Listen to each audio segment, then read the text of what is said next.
Assalamu alaikum wa rahmatullahi wa barakatuh, and welcome to Pivot on Hilaal. With me today, my very special guest, Dr. Marc Wegerif, who is the Program Coordinator of Development Studies at the University of Pretoria. Marc is a colleague, but also an incredible human being who has championed human rights causes, who believes that education should translate into action, and firmly believes that educators have a role to play in the way in which we shape society. And so with that in mind, I invited Marc over today to talk a little bit about the role of academia, especially now at the time of the genocide. So good morning and welcome, Marc. Thank you for being here. Good morning, Qureisha, and thanks for the kind introduction. Marc, there is something very odd about what has happened during the genocide that has been bothering me for the longest of times. And I want to ask this question of you specifically. We know that Palestine has been under occupation for 75 years. We know that it is, an apartheid, Israel is an apartheid regime. It is a settler colonial state. It has been practicing ethnic cleansing and a slow genocide on the Palestinian people. But the academia in South Africa has been significantly silent, not raising any questions about this particular apartheid state, not talking about the plight of the Palestinians, and even up till this point here now where we are at the genocide, there is suddenly, an awareness. There is a shift, certainly, in terms of which academics are responding. But more importantly, there are still those whataboutisms. What about this? What about that? That is coming to the floor. So how do we understand, the mentality of academia in South Africa and the fact that for 75 years, up till this point where we are now at the genocide, that they largely ignored the Palestinian suffering? Well, first I want to say I think there have been some academics who have always taken a stance on this and a stand on Palestine and other injustices around the world. So I think we have to appreciate those academics who have, had a long commitment to this. I don't want to go into names, unless you want the names, but there are some that I can think of. So I want to appreciate that. But I think you're correct to say that overall academia as a whole and our institutions have been far too silent on this. But also too silent on other injustices around the world. And I think it's something about the nature of academia and maybe the nature of academia in South Africa that we don't seem to have a very strong spirit of that engagement in society. Although our universities talk about that now, but we don't seem to have that as a strong sort of culture that's entrenched that we should be engaged in society. Maybe it's part of the inequality in the South African society, and if you reach an elite position in academia, then you're supposed to sort of appreciate that and be on a pedestal and not get your hands dirty in the day-to-day challenges of our real lives. But certainly when we now come to the situation in Palestine and what has been for a long time, known to be an apartheid system, a system of racial segregation, a system of racial discrimination, so correctly called apartheid, but also more than that, because if we go back to the Nakba, the fragmentation of Palestinian people, the land dispossession, it is apartheid, but actually maybe more than that. And now we definitely have a state where, well, it seems very reasonable and plausible, as the International Court of Justice said, to believe this is genocide being committed. So there's a particular responsibility then for us to take a stance, and a particular responsibility in South Africa, I think, for institutions to take a stance. And many of our institutions, of higher learning in South Africa come from being closely linked to the apartheid regime in South Africa. Now we claim to be transforming and committed to transformation. And of course, there must be transformation away from that apartheid past. So if we are committed to a transformation away from the apartheid past, we shouldn't be hesitating to then condemn apartheid wherever it exists in the world today. I'm looking forward to universities taking more of a stance. Some have taken, a stance already. I mean, UWC stands out, Nelson Mandela Bay University and so on. So Nelson Mandela University, the Bay is in the word. But some universities have taken a stance, and that's to be appreciated. And we need to see the others also coming forward. And we need to see, not just words from universities, but we should see actions from universities.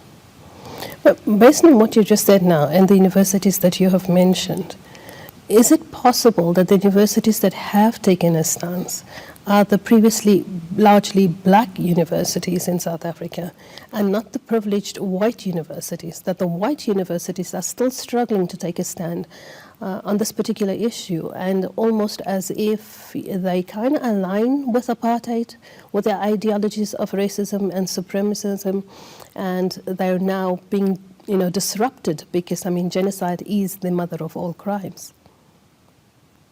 Yeah, well, it would seem like that, that maybe the more elite universities, which tend to be more white-dominated and so on, and of course are the ones that come from a privileged background as well, have been more hesitant to take a stance, and especially to take a strong stance.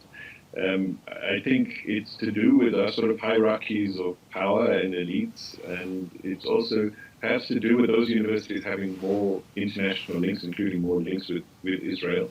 So we see maybe more influence from Israel and Israeli institutions there, which is, and in the discussions, it seems universities don't want to do anything that they think could disrupt their flow of money, their prestigious links and so on.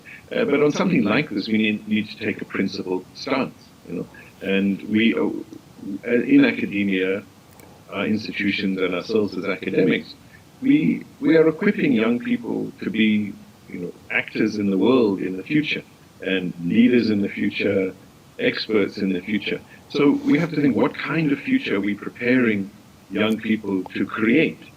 And if we don't care about the world, if we don't care about what is happening in the world, we don't care about injustice, then what kind of future are we creating? We need to not only give people technical skills and knowledge, but also hopefully inculcate, a caring into the students that we are working with, so that they go out into the world and care about the world, take action against injustice, take action for a better world, a more sustainable world, a more just, maybe more loving world at the end of the day.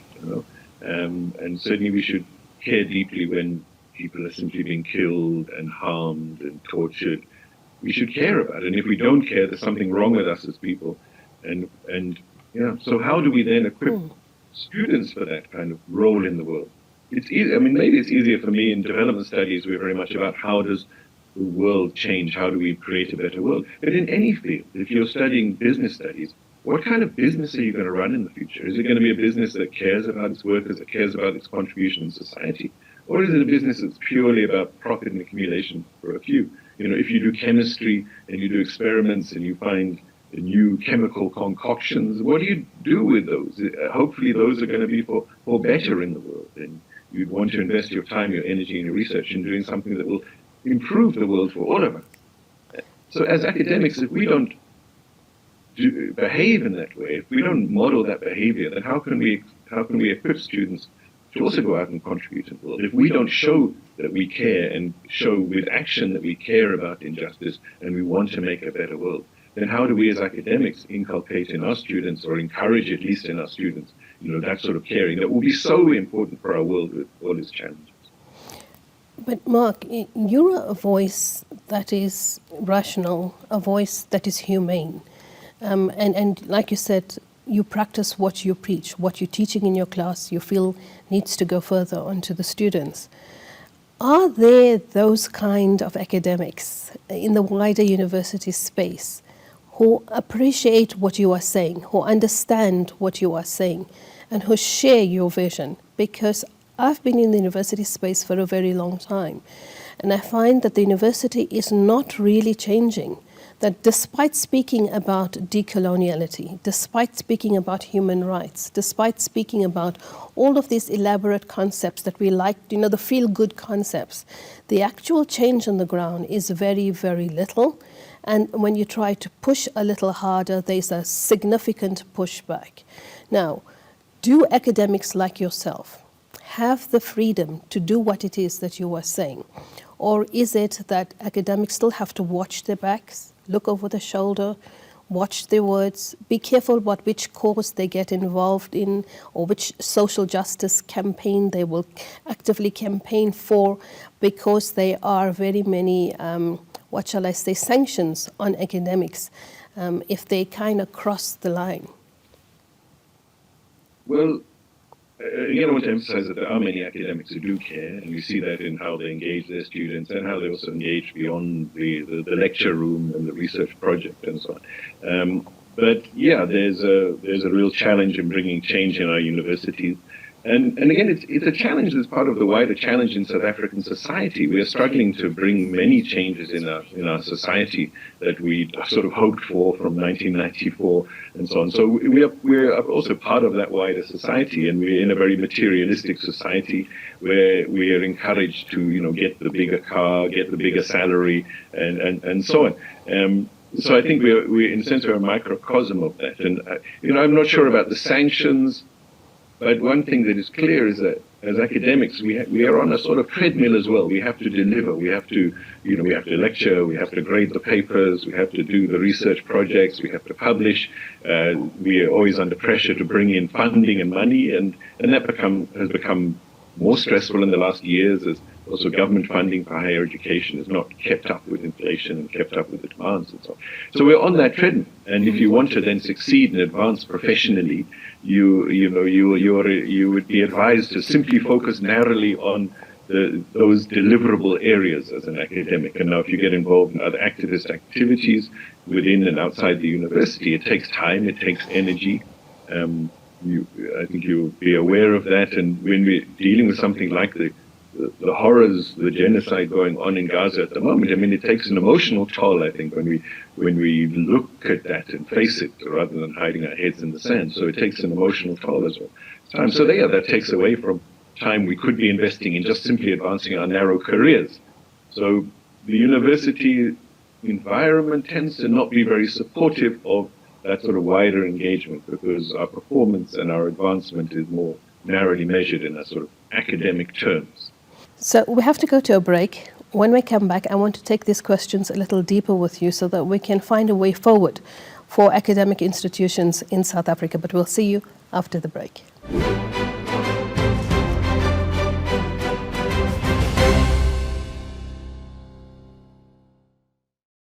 Assalamu alaikum wa rahmatullah, and welcome to the second segment with my very special guest today, Dr. Marc Wegerif. And before we went into the break, Marc was explaining about the challenges that academics face in order to bring much of their activism and their social justice campaigns to the fore, because ultimately they are constrained by their job load. Now, Marc, I want to ask this particular question. If you look at what's happening in the United States and in many of the European countries, where young students are beginning to challenge the universities, challenge the institutions, challenge them on the way in which they do things, in the way the policies that they write, all of these wonderful feel-good concepts that I spoke about, democracy, freedom, free speech, etc., to say that you're teaching us this, but you're not practicing it, that essentially we are, jailed. We don't have these rights because the minute we speak out about them, there's significant amount of repression. Now, if this is the way the university behaves, and the university is a microcosm of the state, then how do we bring change in our societies? How do we consolidate the whole concept of a developmental state, of a democratic state? How do we consolidate a future that actually allows us to be what we say it is that we are teaching?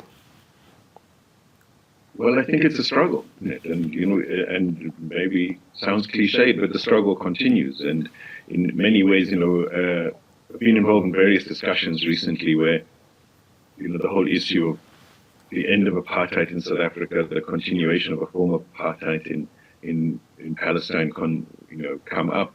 And it seems to me that in '94 we ended apartheid in South Africa, at least the political structure of apartheid. We didn't change all the inequalities and power relations, especially economically in the society, but we ended the legal institution of the apartheid state. And it also felt, with all the support internationally for that, it felt like, morally apartheid was no longer acceptable internationally. And there was a convention adopted in the United Nations system which made apartheid systems illegal and so on. So it felt like we'd won that moral battle. And I really think at the moment, over the last year, it feels like maybe we didn't win that moral battle, even internationally. Apartheid is not as unacceptable to many people as we thought.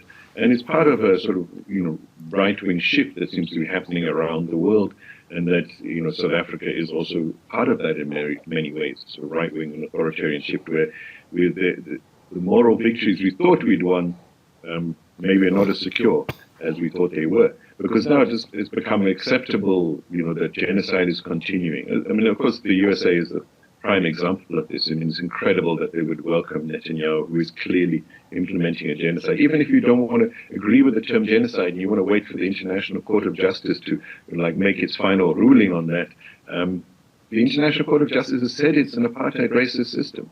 It's very clear that war crimes are being committed. 16,000 children, at a minimum, have been killed in Gaza in the last 10 months. We're not counting the bodies we can't recover from under the rubble and unidentified bodies and so on. So that they could then clap in Congress, the leader of that, that it just shows that this has now become acceptable in much of US society and in other parts of the world. Europe, that even countries that one thought of as progressive in Europe are still continuing to collaborate with an apartheid and genocidal Israel. So the lines have been drawn, the hypocrisy has been shown to be clear, but I think it's also, a shift to the right, and that means that we can't take for granted sort of the moral victories, at least, that we had in the past. So we have to struggle for them again, and that includes all of us in society. And academics have a very important role in that, because we are in a privileged position. We are paid to sort of write and explore ideas, so we must honestly do that, and we must openly do that and share those ideas, and and use our positions the best we can for the good of the wider society, especially the most oppressed and marginalized in that society. So do you think that the university is giving us the opportunity to introduce these kinds of concepts, these issues into the curricula, to speak about it? Because, I mean, really speaking, university-wide in South Africa, we don't really teach settler colonialism. Racism is taught very, I don't think as much as one would like to believe that it's being taught, but it's not critical race theory that's really being taught at the undergrad levels. You have to come to postgrad status. And then, of course, the cohorts decrease, or the percentage of students decrease. And more importantly, considering our past, and exactly as you say, this shift in the sand on whether a part is acceptable or not acceptable, depending on what color you are, which kind of people you are. Are you white? Are you Arab? Are you Muslim? Are you black? These issues are not significantly debated in the classroom, and much of the work that is still being done by academics university focuses on a Western lens, looks at and has textbooks that enforce or continue the Western narrative. And so it makes it difficult for students to even critically begin to engage. Yeah, I think you're correct in the dominant sort of mode of what's being taught. But I do think there's space, and we have to take the space. So I think as academics, we shouldn't sort of, in a sense, make excuses. We should take the space. If we get limited in that or constrained in that, then we face that. But I mean, I openly discuss race issues with my students in class, and no one sanctioned me yet. Maybe I'm also in a privileged position as a white man. But we have to take the spaces that we can, and we have to openly engage these issues. I do think a lot of it comes back to sort of what we're being pressured to deliver. We're supposed to deliver people for industry rather than delivering critical voices. But we know if we look at the bigger picture of progress in society, it comes from those critical voices. It comes from the big changes and leaps forward, throughout history have come from the not just those who go along and do, the everyday things that keep the current system going, but those that challenge it and try and improve that system. And on that point, I mean, I also want to say, for academics to be involved in society, in policy work, in activism, is so important for also what they bring back into the lecture room. Because if we're not actively engaged now, then we're not up to date with the current debates. We're not up to date with the new debates. So it's not, in my view, there's a benefit to the quality of education. And I remember when I was a student that, if I knew my lecturer is a leader in this field, if I see them engaged in society, not just in the academic space, I'm going to have more interest in, and respect for what they're doing. I know they are at the forefront of these debates in society. So, to me, that enhances the quality of education. Yes, not everyone agrees with that, but I think we have to also take the space, push the boundaries. And in South Africa, we have quite a bit of space. We have made some gains compared to the past. And certainly what's happening in the US is quite incredible. I mean, I actually went to a lecture yesterday by a law professor from Harvard University. And the famous Harvard Review had invited him to write an article. He's a Palestinian law professor. And he said, "Are you sure you want me to write the article?" And they said, "Yes, sure." And then he wrote the article, and then of course they refused to publish it because they weren't actually as open as they thought they were to his views. And we're seeing real sanctions against a lot of professors and so on in the education system in the USA, more than we've seen in South Africa. And I have to say, in the case in UCT, there was the horrendous case of the very Zionist exam question. Now, they didn't take a very firm action of like disciplining the person, but he's gone, right? They asked him to leave and he's left. So, we have to take up these struggles and take up the space that we can. So we have very little time left, and I'm going to put you in a very difficult position right now, and I'm going to ask you a question.